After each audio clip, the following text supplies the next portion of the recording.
2017 ഒക്ടോബറിൽ തൃശൂർ ജില്ലയിലെ ചാലക്കുടി പരിയാരത്ത് ഒരു കൊലപാതകം നടന്നു.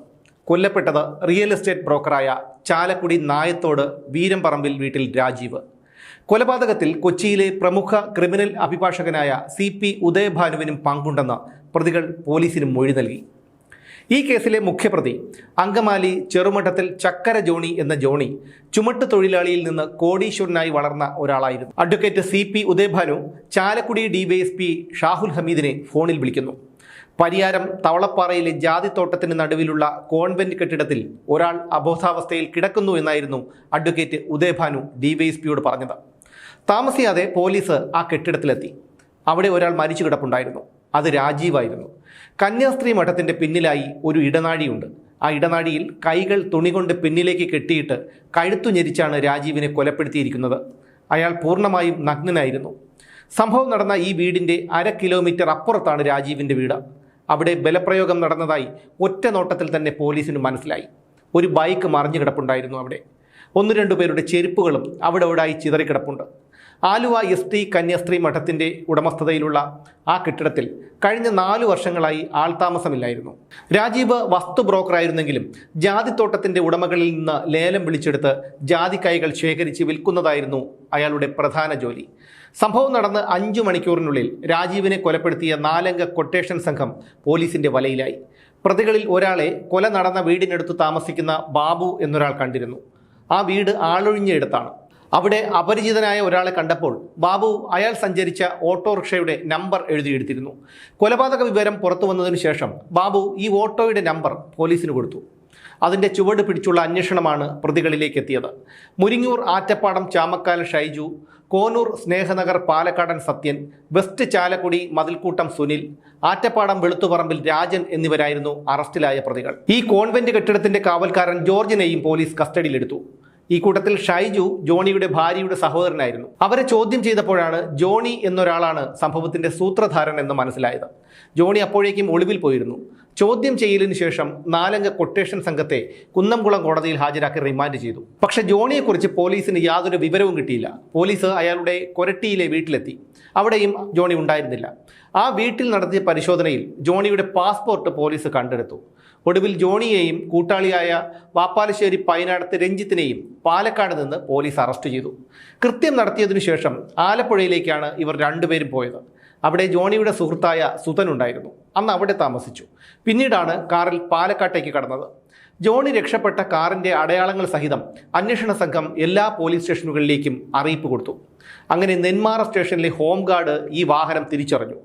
ജോണിയുടെ രഹസ്യ മൊബൈൽ നമ്പറിൻ്റെ സിഗ്നൽ പിന്തുടർന്നാണ് പോലീസ് ഒളിത്താവളത്തിൽ നിന്ന് അയാളെയും കൂട്ടാളി രഞ്ജിത്തിനെയും പിടികൂടിയത്. പിടികൂടുന്നതിന് തലേ ദിവസം തന്നെ മംഗലം ഡാം പരിസരത്തെ ഒരു റബ്ബർ തോട്ടത്തിന് നടുവിലുള്ള ജോണിയുടെ ഒളിത്താവളം പോലീസ് കണ്ടെത്തിയിരുന്നു. ഓസ്ട്രേലിയ, UAE, തായ്ലാൻഡ് എന്നിങ്ങനെ 3 രാജ്യങ്ങളിലേക്കുള്ള വിസ ജോണിയുടെ കയ്യിലുണ്ടായിരുന്നു. അതുകൊണ്ട് തന്നെ അയാൾ വിദേശത്തേക്ക് കടക്കുമെന്ന് മനസ്സിലാക്കിയ പോലീസ് ജോണിക്കായി പഴുതടച്ച് വല വിരിച്ചിരുന്നു. പോലീസ് ജോണിക്കെതിരെ ലുക്കൌട്ട് നോട്ടീസും പുറപ്പെടുവിച്ചു. ഇതിനിടയിൽ ഇയാളുടെ രഹസ്യ ഫോൺ നമ്പരും പോലീസിന് കിട്ടിയിരുന്നു. പാലക്കാട് നിന്ന് കോയമ്പത്തൂർ എയർപോർട്ട് വഴി വിദേശത്തേക്ക് കടക്കാനായിരുന്നു ജോണിയുടെയും രഞ്ജിത്തിൻ്റെയും പദ്ധതി. പക്ഷേ പോലീസിൻ്റെ പിടിയിലായതോടുകൂടി ആ പദ്ധതി പൊളിഞ്ഞു. അറസ്റ്റിലായ ജോണിയും രഞ്ജിത്തും ചോദ്യം ചെയ്യലിനോട് ആദ്യം സഹകരിച്ചില്ല. സംഭവത്തിൽ മറ്റാർക്കും പങ്കില്ലെന്നായിരുന്നു പ്രതികൾ ആവർത്തിച്ച് പറഞ്ഞത്. എന്നാൽ അത് ആരോ പറഞ്ഞു പഠിപ്പിച്ച മൊഴിയാണെന്ന് പോലീസിന് മനസ്സിലായി.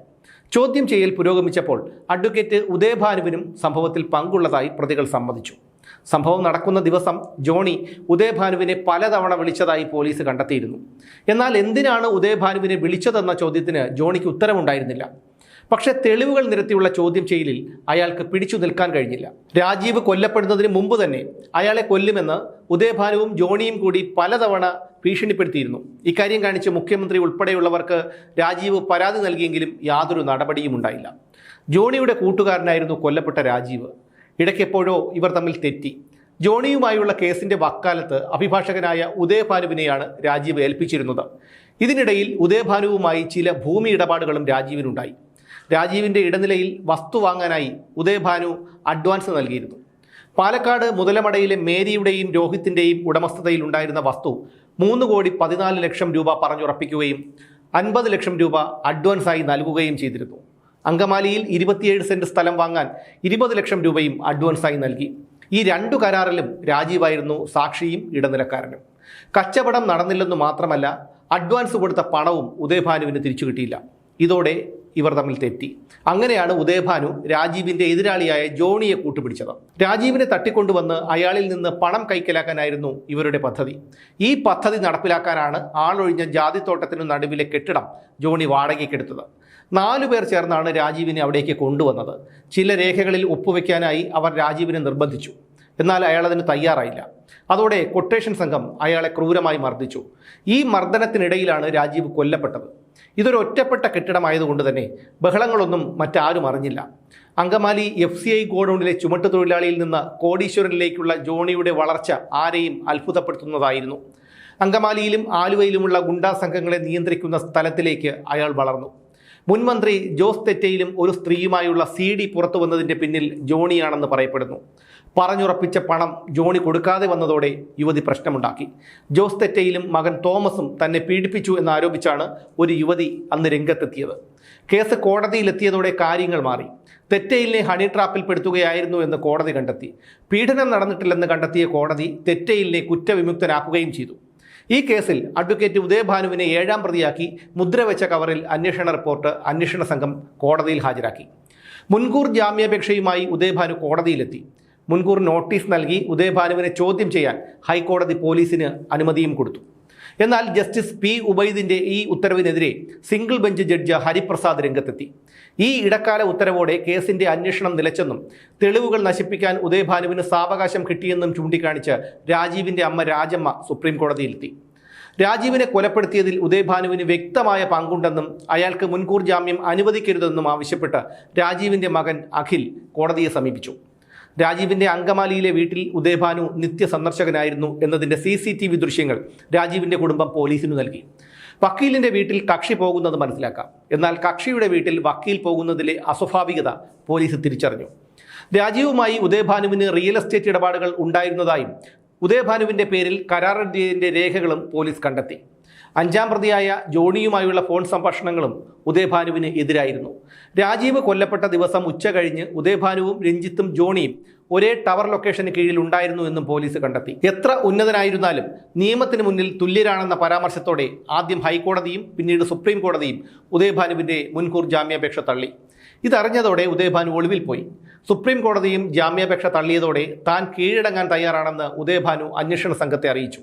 അങ്ങനെ ഉദയഭാനുവിനെ തൃപ്പൂണിത്തുറയിലെ സഹോദരന്റെ വീട്ടിൽ നിന്ന് പോലീസ് അറസ്റ്റ് ചെയ്തു.